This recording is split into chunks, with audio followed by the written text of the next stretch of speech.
Hay momentos que nos marcan para siempre. Un diagnóstico, una mirada, un no hay nada que podamos hacer. Y ahí estás tú, viendo a tu hijo luchar por su vida, mientras el mundo te dice que no puedes hacer nada. ¿Qué harías tú, como padre, si el sistema te obliga a elegir entre la ley y tu hijo? John Q. Archibald no es un héroe. No es millonario, no tiene superpoderes, ni lleva un uniforme especial. John es como cualquier otro padre que despierta antes del amanecer, que cuenta los billetes con las luces apagadas, que respira hondo antes de entrar a la cocina y decir, buenos días, campeón. Tiene un hijo, Michael, un niño risueño, fanático del béisbol y con un brillo en los ojos que podría encender una ciudad entera. Y para John, Michael no es solo su hijo, es su mundo entero, su razón, su orgullo. Pero un día ese mundo se tambalea. Michael colapsa en medio de un partido y en segundos, lo que parecía una tarde cualquiera se convierte en una pesadilla. Una palabra entra por la puerta del hospital. Cardiomiopatía. Corazón agrandado. Necesita un trasplante de inmediato. Pero el seguro no cubre porque John trabaja medio tiempo, porque cambiaron la política, porque el sistema decidió que su hijo no es lo suficientemente urgente. Y aquí empieza la verdadera película, no la de Hollywood, la del padre que tiene que ver a su hijo morirse mientras todos los demás le dicen que no puede hacer absolutamente nada. ¿Qué haces cuando el amor por tu hijo choca contra una pared burocrática? ¿Qué haces cuando el tiempo se acaba y nadie quiere escucharte? John hace lo que haría cualquier padre desesperado, lo imposible. Toma la sala de urgencias, a los médicos, a los pacientes y exige una sola cosa: salven a mi hijo, nada más, nada menos. Y es aquí donde la película te sacude, porque no estás viendo un criminal, estás viendo un padre, uno real, de carne, hueso y miedo. Y en ese miedo es donde nace la verdadera valentía. Esta no es una historia de héroes, es una historia de desesperación. Y eso es lo que hace John Q tan real. Porque detrás del arma hay un padre que ama, un padre que no se rinde, un padre que está dispuesto a sacrificarlo todo. Hay dos opciones a elegir: la cárcel o la muerte. Yo no importo, entiéndalo. Mi hijo... A John no lo define una pistola, lo define su impotencia.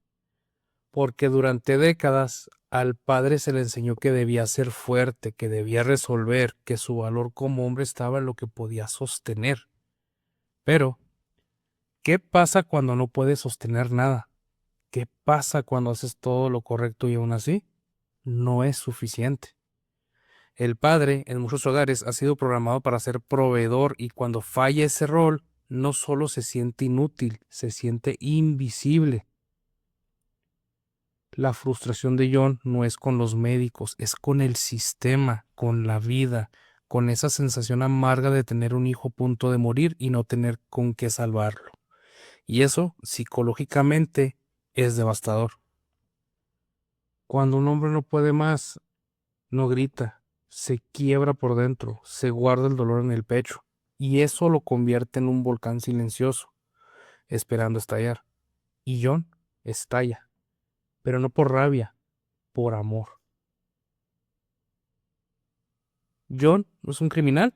Sí. ¿Amenazó con matar? También. Pero pregúntate algo, ¿harías tú lo mismo por tu hijo? Y si lo hicieras, ¿eso te convertiría en un monstruo o en un padre desesperado? John cruza una línea, pero lo hace porque nadie más se atrevió a escuchar. Y eso es lo más trágico, que tuvo que cometer un crimen para que su hijo tuviera una oportunidad de vivir. En terapia hay una frase poderosa: no hay emociones malas, solo emociones que no han sido entendidas. Y muchos hombres, como John, no han sido enseñados a entender su dolor, solo a tragárselo, a seguir adelante, a decir estoy bien, aunque no lo estén. El trauma masculino existe, la ansiedad de no poder proteger, la culpa de no ser suficiente y lo más duro, la imposibilidad de pedir ayuda sin sentir vergüenza. Pero en medio de este caos hay una semilla hermosa, el amor. Porque todo lo que hace John lo hace por amor, un amor crudo y no perfecto. No dulce, pero real, porque a veces el amor de un padre no se ve en brazos, ni en abrazos, se ve en decisiones que duelen, en sacrificios invisibles, en la voluntad de darlo todo, incluso su propia vida. Y es ahí donde John Q deja de ser una película y se convierte en espejo, un espejo de todos los padres que se han sentido solos, ignorados, rotos, pero que aún así, cada día, deciden levantarse y amar. El Día del Padre, esa fecha que suele pasar desapercibida, un domingo cualquiera, un feliz día, pa, una corbata de regalo y seguimos con la vida. Porque muchas veces los papás no aparecen en las fotos, son los que sostienen la cámara, los que se quedan callados, los que prefieren cargar en el mundo, con el mundo antes que cargar a sus hijos con sus miedos. El amor de un padre casi nunca hace ruido, porque no siempre abraza, pero siempre respalda, porque no siempre dice te amo, pero nunca deja de estar ahí.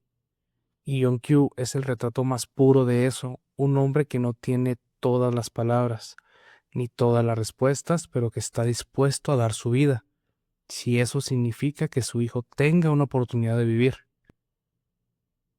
Durante generaciones se nos enseñó que el padre era proveedor, disciplinador, el que no llora, pero los tiempos están cambiando.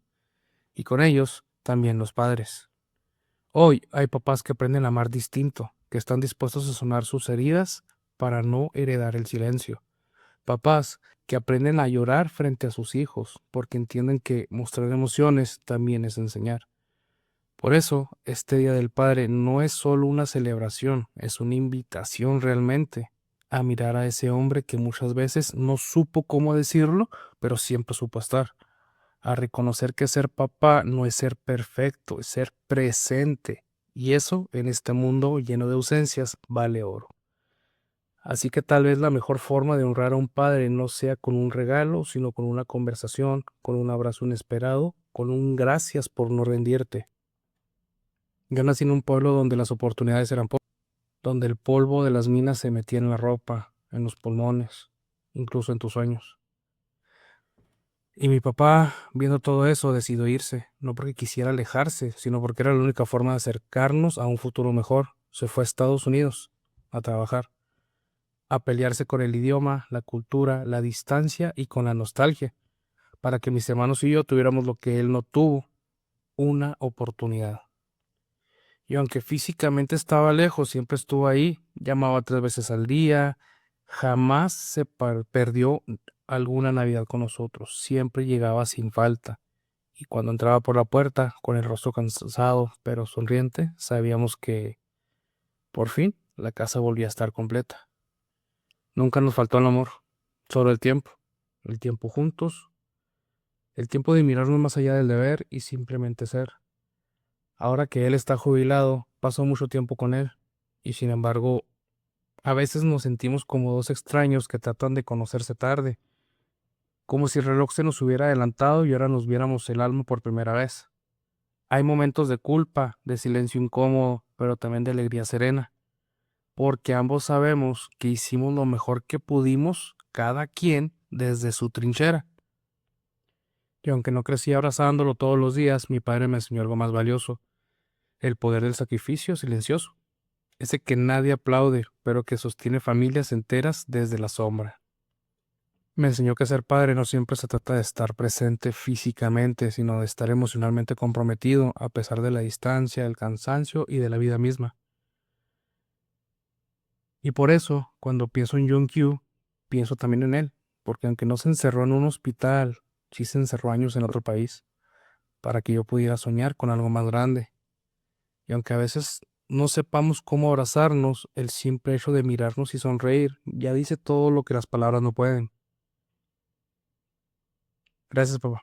No por estar siempre, sino por no dejar de ser ni un solo día. Ser padre no es solo dar la vida, es dar los años, los silencios, la espalda fuerte y muchas veces el corazón en pedazos sin que nadie lo note. Y ser hijo no siempre es entenderlo todo, es a veces preguntarse por qué, es reconstruir puentes, es aprender a mirar a papá no solo como figura, sino como ser humano, herido, cansado, pero amoroso a su manera. Yo no tuve a mi papá todos los días, pero sé que nunca dejó de estar. Y si tú lo tienes, abrázalo, y si ya no está, háblale igual, porque el amor que se calla también deja eco. Hoy, más que felicitar a los padres perfectos, quiero honrar a los que hicieron lo que pudieron, a los que no supieron decir te amo, pero lo demostraron cada día, aunque fuera desde lejos. Feliz Día del Padre a los que se quedaron, a los que se fueron y a los que siguen luchando por estar. Y a ti, gracias por ser parte de esta historia.